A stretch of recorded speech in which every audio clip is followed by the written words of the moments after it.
بسم الله الرحمن الرحيم.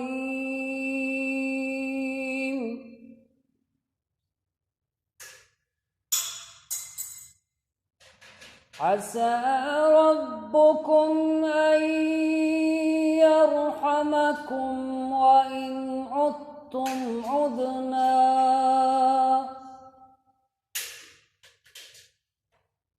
وجعلنا جهنم للكافرين حصيرا.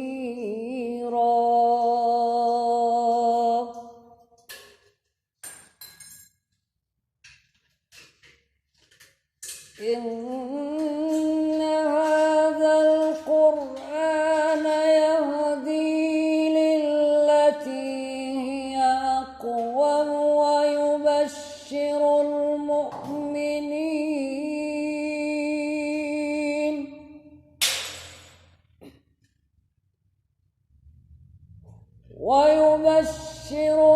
المؤمنين الذين يعملون الصالحات أن لهم أجرا كبيرا.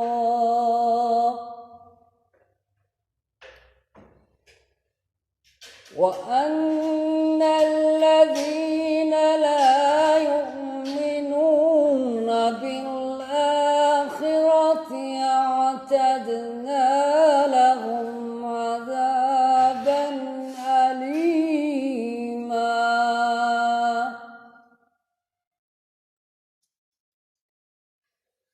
ويدعو الإنسان بالشر دعاءه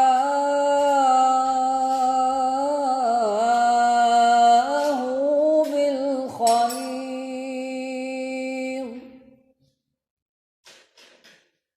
وكان الإنسان عجولا.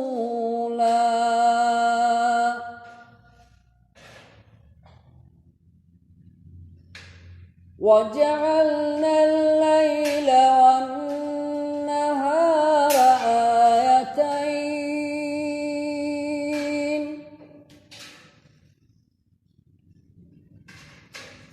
فمحونا آية الليل وجعلنا آية النهار مبصرة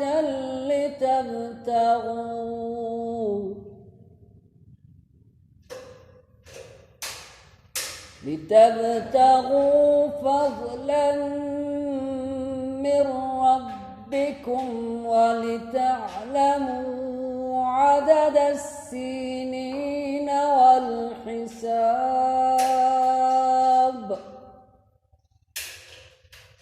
وكل شيء فصلناه تفصيلا.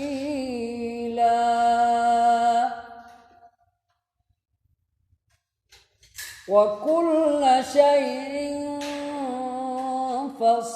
فصلناه تفصيلا.